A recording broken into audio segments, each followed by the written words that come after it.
इस वीडियो में हम लोग वेस्ट बंगाल बोर्ड के क्लास 10 के मैथ्स बुक का चैप्टर नंबर 8 का क्वेश्चन नंबर 1, 2, 3 और 4 का सॉल्यूशन करेंगे।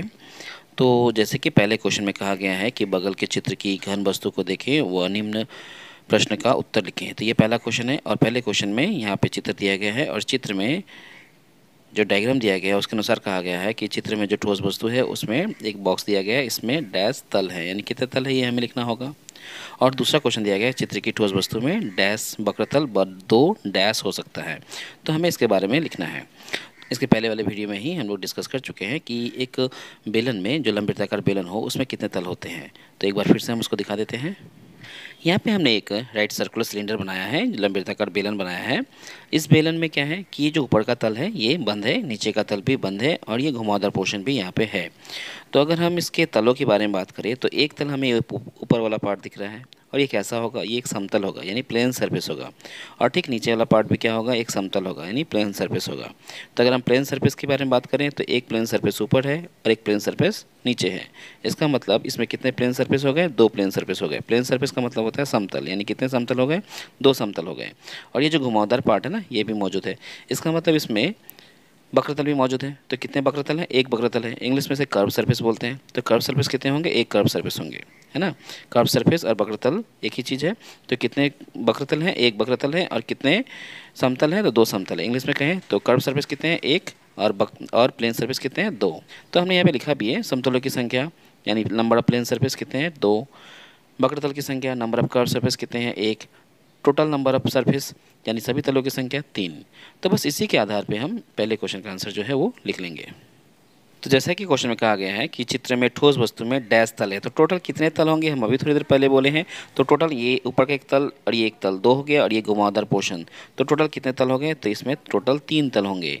और दूसरा क्वेश्चन में है चित्र की ठोस वस्तु में कितने वक्रतल है, तो वक्रतल तो एक ही है, ये जो घुमावदार पोर्शन एक ही है, तो वक्रतल कितने होंगे, 1। इसको इंग्लिश में कर्व सरफेस भी बोलते हैं। अच्छा, और 2 डैश हो सकता है यानी 2 क्या होंगे, 2 समतल होंगे। तो हमें यहाँ पे क्या लिख देना होगा, 2 समतल। बस ये हो गया पहले क्वेश्चन का आंसर। क्वेश्चन नंबर 2, इसमें कहा गया है कि अपने घर के 5 ठोस वस्तुओं का नाम लिखें जिसका आकार लंबवृत्ताकार की तरह है। हम अपने घरों में पाए जाने वाले 5 ठोस वस्तु जो लंबवृत्ताकार की आकृति के हैं उसका नाम लिख देंगे। तो इसका आंसर हम चित्र की सहायता से स्क्रीन पर दिखा दे रहे हैं।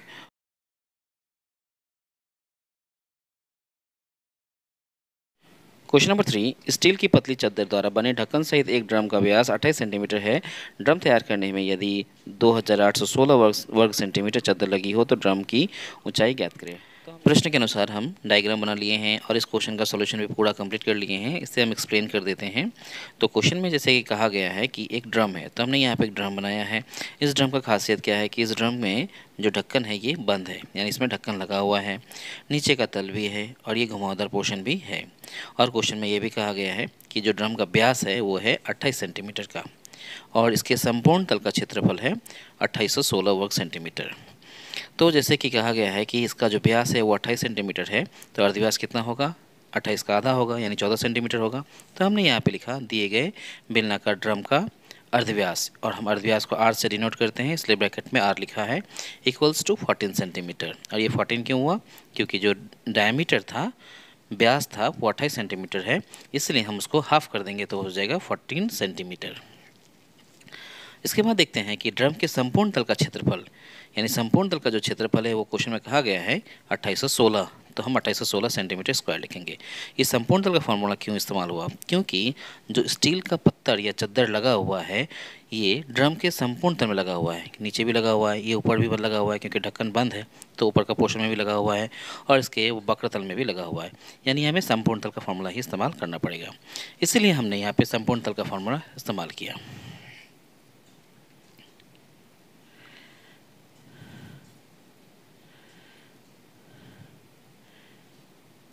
संपूर्ण तल का फॉर्मूला इस्तेमाल करना पड़ेगा, इसीलिए हमने यहाँ पे संपूर्ण तल का फॉर्मूला इस्तेमाल किया।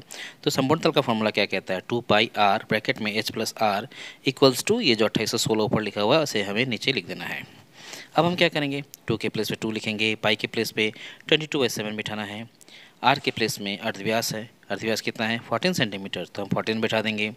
h के प्लेस में h रखेंगे, प्लस लगाएंगे, r के प्लेस में 14 बिठाना है, एक ब्रैकेट बंद कर देना है, इक्वल लिखना है, और ये जो 2816 है उसे हमें यहाँ पे लिख देना है। यहाँ से हम इस 7 से इस 14 को 2 टाइम्स में कट कर सकते हैं, तो हमने यहाँ पे काट भी लिया है। अब यहाँ पे क्या क्या बचा, यहाँ बचा 2 इंटू 22 इंटू 2 और ब्रैकेट में h प्लस 14 इक्वल्स टू 2816 यहाँ रह गया। अब हम क्या करेंगे, हमें h प्लस 14 को लेफ्ट साइड में रख देना है और बाकी सबको राइट साइड में ले जाना है। और जब हम इन सभी को राइट साइड में ले जाएंगे तो ये क्या है, ऊपर में है और राइट साइड में ये जाके नीचे चला जाएगा। यहाँ पे इंटू में है, राइट साइड में जाएगा तो क्या बन जाएगा, डिवाइड बन जाएगा। इसीलिए h प्लस 14 जो है ये लेफ्ट साइड में रह गया, इक्वल्स टू लगाना है 2816 लिखना है और इसके नीचे आएगा कौन कौन, 2, 22 और ये 2, तो हमने यहाँ पे लिख दिया। अब हमें यहाँ पे कैंसिलेशन करना है, तो कैंसिलेशन करेंगे तो सबसे पहले इस 2 से इस 2816 को काटा गया है 1408 बार में। उसके बाद 11 से काटा गया है इस 22 को 2 बार में और इसको काटा गया है 128 बार में। इसके बाद इस 2 से ये 128 को काटा गया है 64 बार में और फिर ये 2 से 64 को भी काटा गया है 32 बार में। तो फाइनली क्या आया, यहाँ पे राइट साइड में 32 बच गया। इसीलिए हमने लिखा अगली लाइन में, और देखे h प्लस 14 जो लेफ्ट साइड में है उसे ही लिखा इक्वल्स टू, और राइट साइड में क्या बच गया था 32, तो हमने यहाँ पे 32 को लिख दिया। अब क्या करना है, ये 14 को लेफ्ट साइड से राइट साइड में ले जाएंगे। यहाँ पे ये प्लस है तो उधर जाके क्या बनेगा, माइनस बनेगा, इसलिए हमने यहाँ पे माइनस कर दिया। तो h इक्वल्स टू 32 माइनस 14 कितना आ गया, 32 से 14 माइनस करेंगे तो 18 सेंटीमीटर, यानी h है जो ये 18 सेंटीमीटर आ गया। h बने क्या, हाइट। तो हम यहाँ लिख देंगे कि ड्रम की ऊंचाई ब्रैकेट में h का मतलब होता है ऊंचाई, हाइट नोटेशन है, ये स्टैंडर्ड नोटेशन है इसलिए हम यहाँ पे h का इस्तेमाल कर लेंगे। इक्वल्स टू देके लिखेंगे 18 सेंटीमीटर। और क्वेश्चन में क्या पूछा गया था कि ड्रम की ऊंचाई कितनी है, ड्रम का ऊंचाई निकालना था, तो हमने यहाँ पे ड्रम की ऊंचाई निकाल दिया जो आ गया 18 सेंटीमीटर और ये हो गया हमारा आंसर। क्वेश्चन नंबर 4, एक घर के बरामदे में 5.6 डेसीमीटर व्यास एवं 2.5 मीटर लंबे 2 वृत्ताकार खंभों की ढलाई करने में कितना घन डेसीमीटर मसाला लगेगा ज्ञात करें। प्रति वर्ग मीटर 125 रुपये के हिसाब से दोनों खंभों की प्लास्टर करने में कितना खर्च पड़ेगा हिसाब करें। तो ये क्वेश्चन का सोल्यूशन हम लोग करेंगे, तो स्टार्ट करते हैं। क्वेश्चन के अनुसार हमने यहाँ पे 2 पिलर बनाया है, मान लेते हैं ये 2 पिलर ही है, ये छत के साथ जुड़ा हुआ है और ये ज़मीन के साथ जुड़ा हुआ है। तो पहले पार्ट में कहा गया है कि इन दोनों खंभों को बनाने में कितना घन डेसीमीटर मसाला लगा है, इसका मतलब हमें आयतन निकालना पड़ेगा, तो हम आयतन निकालेंगे। और इसी के दूसरे पार्ट में कहा गया है कि इसको अगर प्लास्टर करना हो तो कितना मसाला लगेगा। तो प्लास्टर जो है वो प्लास्टर करेंगे हम लोग कहाँ पे, प्लास्टर करेंगे हम इसके वक्र तल में, क्योंकि ये ऊपर का पार्ट जो है वो छत के साथ जुड़ा हुआ होगा और नीचे का पार्ट ज़मीन के साथ जुड़ा हुआ होगा, इसलिए ये दोनों पोर्शन में जो है वो प्लास्टर नहीं होगा, प्लास्टर होगा सिर्फ इसके वक्रतल में। तो हमें इसका वक्रतल भी निकालना पड़ेगा, तो हम लोग निकालते हैं। यहाँ पे हमने लिखा लंब वृत्ताकार खंभे का अर्धव्यास, जिसको हम लोग आर के द्वारा प्रदर्शित करते हैं, इक्वल्स टू 2.8 डेसीमीटर, क्योंकि क्वेश्चन में ही कहा गया है कि जो इसका व्यास है, डायमीटर है, वो है 5.6 डेसीमीटर। तो व्यास का आधा करने से अर्धव्यास मिल जाता है, यानी ये बन जाएगा 2.8 डेसीमीटर। हम इसे मीटर में भी कन्वर्ट करके रखते हैं क्योंकि हमें मीटर का भी ज़रूरत पड़ेगा, और डेसीमीटर को अगर हम मीटर में कन्वर्ट करना चाहें तो हमें उसे 10 से डिवाइड करना पड़ेगा। तो ये 2.8 डेसीमीटर ऑलरेडी है, तो जब हम 10 से डिवाइड करेंगे तो पॉइंट जो है वो 1 डिजिट लेफ्ट में आ जाएगा और ये बन जाएगा 0.28 मीटर। हम डेसीमीटर और मीटर दोनों में लिख के रखेंगे क्योंकि हमें आगे मीटर में भी काम करना पड़ेगा। लंब वृत्ताकार खंभे की ऊंचाई ब्रैकेट में हम h लिखेंगे और वो किसके बराबर है, 2.5 मीटर। क्वेश्चन में दिया ही गया है और ये मीटर में दिया गया है, हमें इसे डेसीमीटर में भी कन्वर्ट करके रख लेना पड़ेगा। और मीटर को अगर हम डेसीमीटर में कन्वर्ट करते हैं तो हमें 10 से मल्टीप्लाई करना पड़ेगा, और 2.5 को अगर हम 10 से मल्टीप्लाई करते हैं तो ये बन जाएगा 25 डेसीमीटर। तो इसका मतलब ये हुआ कि जो इसका अर्धव्यास है, रेडियस है, ये हो जाएगा 2.8 डेसीमीटर, और अगर मीटर में लिखते हैं तो 0.28 मीटर, और जो इसकी ऊंचाई है ये है 2.5 मीटर, और अगर डेसीमीटर में लिखते हैं तो 25 डेसीमीटर। अब हमें निकालना क्या है, अब हमें निकालना है कि ये जो पिलर बना हुआ है इसमें जो मसाला लगाया है उसका आयतन कितना है। तो हम लिख लेते हैं। तो यहाँ पे हमने लिखा एक लंब वृत्ताकार खंभे का आयतन, फार्मूला क्या होता है, पाई आर स्क्वायर एच, हम यहाँ पहले लिख लिए हैं। पाई की प्लेस पे हमें 22/7 बैठाना ही पड़ेगा, यही हम जानते हैं कि पाई का वैल्यू कितना होता है, 22/7 होता है, तो हमने बैठा लिया। यहाँ पे आर स्क्वायर है, तो आर स्क्वायर है मतलब रेडियस, तो रेडियस कितना है, यहाँ पे है 2.8 डेसीमीटर। हमें यहाँ पे डेसीमीटर में ही हिसाब करना पड़ेगा क्योंकि जो क्वेश्चन में कहा गया है कि इसमें कितना घन डेसीमीटर मसाला लगेगा, इसलिए हमें डेसीमीटर वाला ही वैल्यू लेना पड़ेगा। तो आर के प्लेस में हम क्या यूज़ करेंगे, 2.8 डेसीमीटर, तो हमने 2.8 लिखा। आर के ऊपर स्क्वायर होने की वजह से यहाँ पे 2.8 के ऊपर भी स्क्वायर हमने डाला।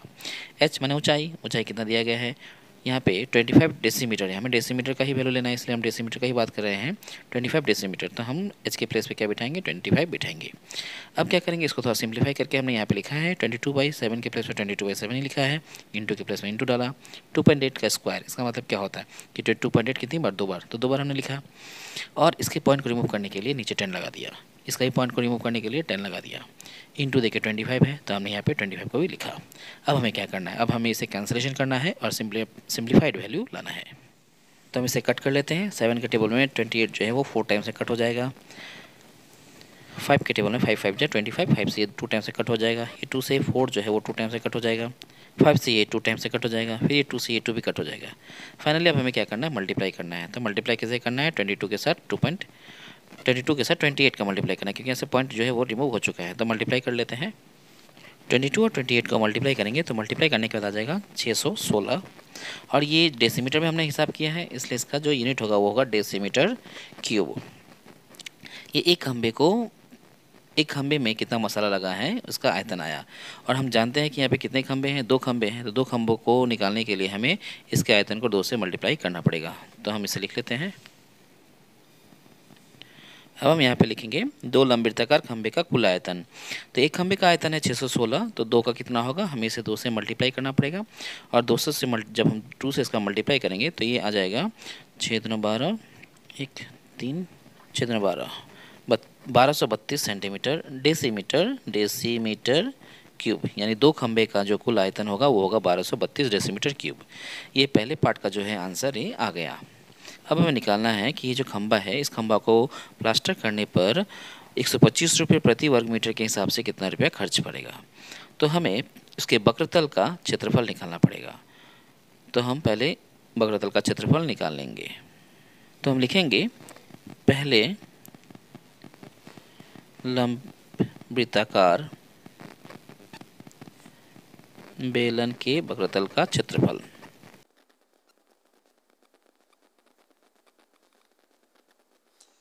इसका फॉर्मूला होता है 2πr/h। हम ये एक बेलन का निकाल रहे हैं, ये जो खंबा एक खंबे का निकाल रहे हैं। एक खंबा का निकालने के बाद हम उसे 2 से मल्टीप्लाई करके दूसरे खंबे का भी निकाल लेंगे। तो हमने यहाँ पे लिखा पहले लंबवृत्ताकार बेलन के वक्रतल का क्षेत्रफल, तो 2 लिखेंगे। पाई के प्लेस पे हमें 22/7 बैठाना है। रेडियस के प्लेस में हमें क्या बैठाना है। तो क्वेश्चन पे ध्यान रखना पड़ेगा कि जो इसका रेट दिया गया है वो वर्ग मीटर के हिसाब से दिया गया है, मीटर के हिसाब से दिया गया है। इसलिए हम यहाँ पे जो कैलकुलेशन करेंगे वो मीटर के हिसाब से करेंगे तो हमें ज़्यादा आसानी होगा। तो हम लोग मीटर का इस्तेमाल करेंगे। रेडियस कितना है, जैसा कि हम जानते हैं यहाँ पे रेडियस जो है वो मीटर में 2.8 मीटर है, नहीं मीटर में 0.28 मीटर है। ध्यान रखना है, हमें मीटर का हिसाब लेना है। इसलिए लंबवृत्ताकार खंबे का जो अर्धव्यास है वो मीटर में है 0.28 मीटर। तो हम यहाँ पे 0.28 का ही इस्तेमाल करेंगे। तो 0.28 रेडियस के प्लेस में हमने लिख लिया। इनटू हाइट भी हमें मीटर में ही लिखना है। तो हाइट कितना है देख लेते हैं। हाइट जो है वो मीटर में 2.5 मीटर है, तो हम यहाँ पे 2.5 ही लिखेंगे। 2.5 लिख दिए। कैलकुलेशन हमें मीटर में करना है, इस चीज़ को ध्यान रखना है। और अगर ये मिस्टेक हो जाए तो क्वेश्चन का आंसर जो है वो गलत आ जाएगा, इसलिए ध्यान रखना है। हम यहाँ पे कैलकुलेशन किस पे कर रहे हैं, मीटर पे कर रहे हैं। तो हम यहाँ पे लिख देते हैं मीटर स्क्वायर, क्योंकि ये क्षेत्रफल निकाल रहे हैं तो इसकी जो इकाई होगी वो मीटर स्क्वायर में ही होगा, इसलिए हम यहाँ पे मीटर स्क्वायर लिख दे रहे हैं इसकी इकाई। अच्छा, पॉइंट को रिमूव करना है। इसके पॉइंट को रिमूव करने के लिए हम यहाँ पे 100 लगा देंगे और इसका पॉइंट रिमूव करने के लिए 10 लगाएंगे। पॉइंट यहाँ से रिमूव हो गया। अब हमें इसे कैंसिलेशन करना है और कैंसिलेशन करके इसका वैल्यू लाना है। तो कैंसिलेशन करते हैं। 25 के टेबल में 100 जो है वो 4 टाइम्स से कट हो जाएगा। 7 4 जा 28 भी कट हो जाएगा। फिर इस 4 से ये 4 भी कट हो जाएगा। 2 से ये 10 जो है ये 5 टाइम्स में कट हो जाएगा। अब आ जाएगा 22/5, ये हो गया मीटर स्क्वायर। अब हम 22 को 5 से डिवाइड कर लेते हैं। डिवाइड करने पे आएगा 5 4 20 पॉइंट, फिर 5 4 20 मीटर स्क्वायर। ये एक खंबे के वक्रतल का क्षेत्रफल आ गया। अब दूसरे खंबे का भी वक्रतल का क्षेत्रफल इतना ही होगा, क्योंकि दोनों सेम मेजरमेंट का है। तो हम यहाँ पे लिख लेते हैं 2 लंबवृत्ताकार खंबे के कुल वक्रतल का क्षेत्रफल।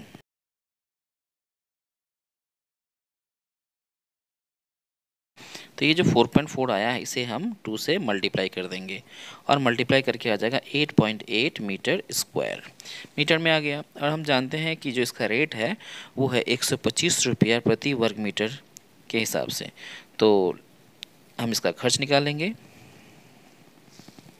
तो लिखेंगे 125 रुपया प्रति वर्ग मीटर के हिसाब से खंबे को प्लास्टर करने में लगा खर्च।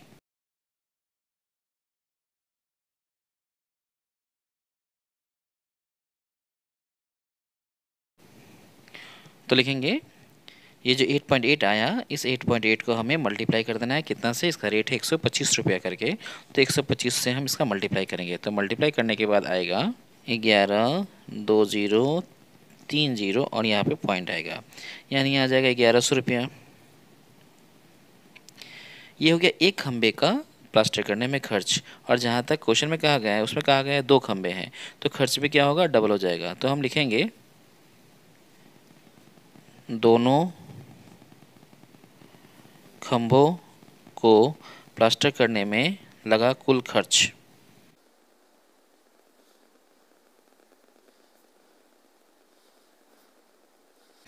तो एक खंबे का खर्च है 1100 रुपया।